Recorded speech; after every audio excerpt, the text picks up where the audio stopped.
10 minutes top chrono, deuxième épisode de nos interviews politiques spéciales législatives. On reste sur la première circonscription avec la candidature de Thibault Lechavega, investi par le mouvement de Gabriel Serville Pays Guyane, actuel vice-président, troisième vice-président de la CTG et ancien attaché parlementaire de Gabriel Serville. Bonjour Thibault Lechavega, pardon. Bonjour à tous les auditeurs de Radio Pays.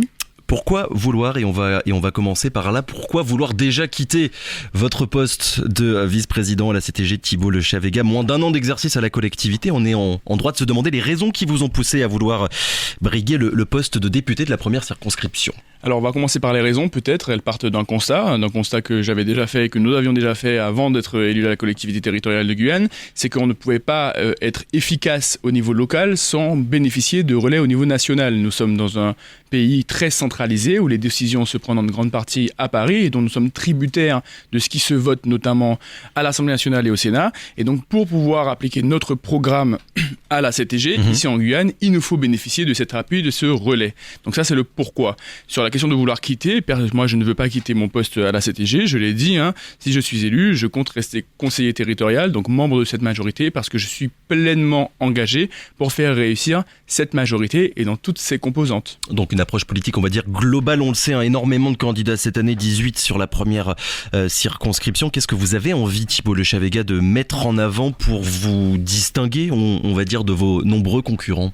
Mais il y a deux choses. La première chose, c'est la crédibilité et la compétence. Vous l'avez dit, j'ai été collaborateur parlementaire pendant 9 années et demie. J'ai aussi une expérience en ministère, puisque j'ai été au ministère de l'écologie, j'ai été au ministère de l'outre-mer. C'est quelque chose que je connais le fonctionnement des institutions, je connais aussi le fonctionnement des personnes qui y sont, et je pense que c'est important. Je dispose d'un relais assez important. Donc il y a cette question de crédibilité, cette question de compétence, mais il y a aussi la question de l'efficacité. Parce que l'objectif, c'est un objectif collectif. Je ne me situe pas sur une trajectoire personnelle, sur une aventure personnelle, comme j'ai l'impression que c'est le cas de certaines candidatures, mais dans un projet collectif avec un objectif, cet objectif d'amélioration de l'action publique au bénéfice toujours des Guyanais. Je l'ai dit, vous avez été attaché parlementaire, vous avez une certaine expérience de la réalité parlementaire, la façon dont travaillent les députés. C'est un mandat, un poste difficile, député, et plus précisément député de Guyane, Thibault Lechavega, en fonction de ce que vous avez pu voir avec Gabriel Serville notamment. Bien sûr que c'est un mandat difficile parce que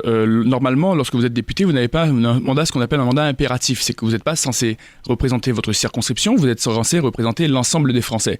Mais quand on est sur un territoire comme la Guyane, très éloigné, avec des problématiques comme très spécifiques, on ne peut pas faire autrement que de représenter son territoire. Donc on est entre guillemets entre deux sièges où on est obligé de s'insérer dans des grands débats nationaux parce que c'est important, mais en même temps il faut se faire le porte-parole de son territoire et c'est d'autant plus difficile quand les grands partis nationaux sont très peu représentés en Guyane et lorsque nos intérêts sont finalement très éloignés des intérêts de la plupart des partis politiques nationaux. Donc il faut faire ce travail-là, c'est d'où l'intérêt et l'importance d'avoir un réseau national, parce qu'il ne suffit pas de partir à Paris pour taper du poing sur la table, encore faut-il qu'on ait une caisse de résonance, que les gens vous écoutent et aller dans votre sens, en tout cas c'est le but. Donc c'est un exercice qui est difficile, c'est un exercice qui demande beaucoup d'investissement personnel, c'est un exercice qui demande d'avoir un gros entourage dans son camp et aussi pas dans son camp, parce qu'on n'est pas là pour convaincre uniquement les gens qui pensent comme nous, il faut faire très attention à ça. Mais c'est passionnant parce qu'on travaille pour le territoire, on essaie de faire avancer les choses et comme je dis, c'est toujours l'objectif d'amélioration de notre quotidien à tous. Donc c'est très prenant. Puisque vous parlez de cette caisse de résonance et de ce réseau Thibault Lechavega, si vous êtes élu, est-ce que vous le serez sous les couleurs de cette grande coalition de gauche, la NUP, qui s'est créée autour de Jean-Luc Mélenchon? Est-ce que vous ferez partie de ce groupe-là si vous entrez à l'Assemblée nationale? Alors il faut voir comment sera configurée la gauche au Parlement demain. Est-ce que ce sera un grand groupe? Moi, c'est peut-être pas sûr. Est-ce qu'il y aura plusieurs groupes dans cette majorité? Ce qui est plus probable. Moi, je souhaite que ce soit une majorité, même si c'est l'opposition. Ce qui est sûr, c'est que j'irai rejoindre le ou les groupes de gauche.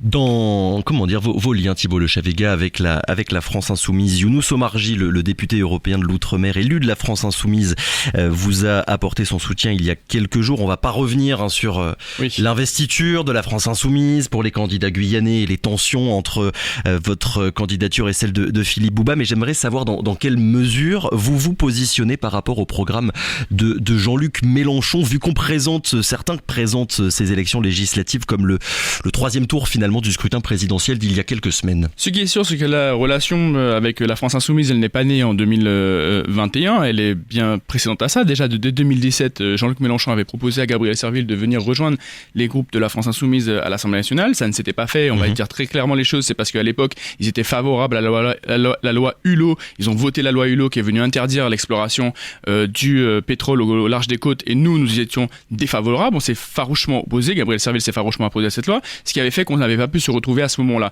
Mais il y a une relation de travail qui est née, qui a duré pendant tout le mandat et qui a vraiment, entre guillemets, pris sa forme actuelle avec les élections européennes de 2019, parce que vous l'avez cité, il y a une relation de travail qui s'est nouée avec Younous Omarjee, qui à l'époque était député européen des Outre-mer. Aujourd'hui, il est président de la commission du développement régional de l'Union européenne. Donc moi, je l'ai retrouvé quand je suis devenu troisième vice-président en charge des fonds européens, des questions européennes. Donc voilà, c'est un travail qui est un travail de fond, c'est un travail de fond. Et donc oui, moi, sur la question du programme de l'Union populaire, je m'y retrouve à 80%. On n'est pas d'accord sur tout, mais on n'est jamais d'accord sur tout.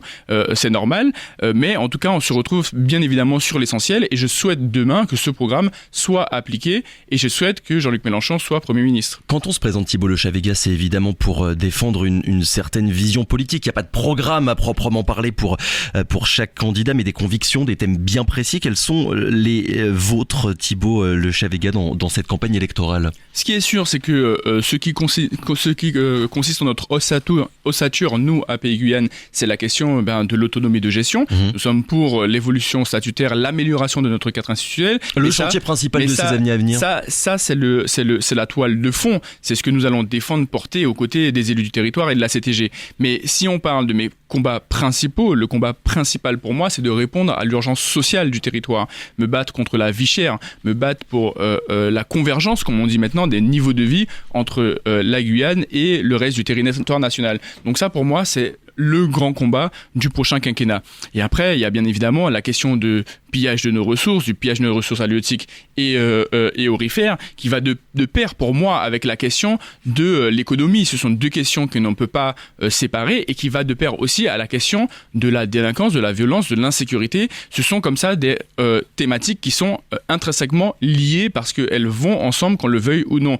L'urgence sociale, c'est la vie chère, mais c'est aussi la question du logement, c'est aussi la question de l'éducation. Donc vous voyez, en fait, en Guyane, on a des sujets qui ne vont pas les uns sans les autres. Quand on traite un sujet, on traite l'ensemble des autres. Quand on parle de l'attractivité du territoire, pareil, ce sont des sujets qui sont très transversaux et qu'il faut traiter. Nous avons commencé à porter les combats avec Gabriel Serville pendant 9 ans et demi. Aujourd'hui, nous les portons à la CTG. Il faut passer à la vitesse supérieure pour agir à la CTG et au niveau national en mettant un représentant de la majorité territoriale à l'Assemblée nationale. Quel genre de député vous aimeriez être, Thibault Lechavega?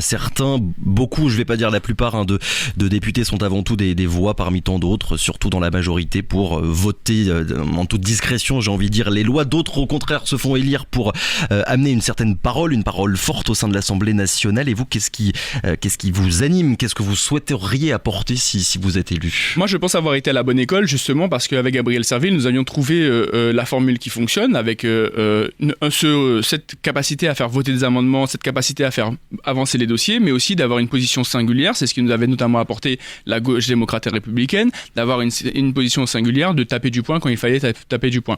Je prétends me mettre dans cette continuité, même si, comme je le dis, on ne fait pas de la politique en 2022, en tout cas on n'exerce pas le mandat de député en 2022 comme on l'exerçait en 2017 ou en 2012, et donc je prétends aussi renouveler certaines pratiques. Sur quel point, par exemple? Par exemple, moi, je souhaite mettre en place des permanences parlementaires mobiles, et je m'engage à aller dans l'ensemble des territoires au moins une fois par semestre. Je m'engage également à rencontrer les élus sous forme des conseils municipaux ou des EPCI au moins une fois tous les 6 mois. Parce que aujourd'hui, il y a une telle attente de la population, une telle attente des élus, d'avoir toujours ce lien permanent avec les élus pour faire remonter les besoins du territoire, je pense qu'on ne peut pas passer outre parce que les modes d'expression démocratique, ils évoluent. Donc il faut adapter sa façon d'exercer le mandat du député. Ça n'a pas été suffisamment fait, je me permets de vous couper, avec évidemment Lénaïck Adam et Gabriel Serville avant qu'ils ne deviennent président de la CTG. Ce lien avec les Guyanais, avec les électeurs, il a pu parfois être... je vais pas dire rompu, mais éloigné. Moi, je vais parler de la première circonscription. Sous le mandat de Gabriel Serville, il n'y avait pas de liaison aérienne pour aller à Camopi, par exemple. C'est plus le cas. Depuis maintenant 1 an et demi, nous avons des vols qui permettent d'aller à Camopi. Mais avant, c'était quand même très très compliqué. Si on voulait aller à la rencontre du conseil municipal de Camopi, il fallait affréter un avion, c'est 2 000 € aller-retour.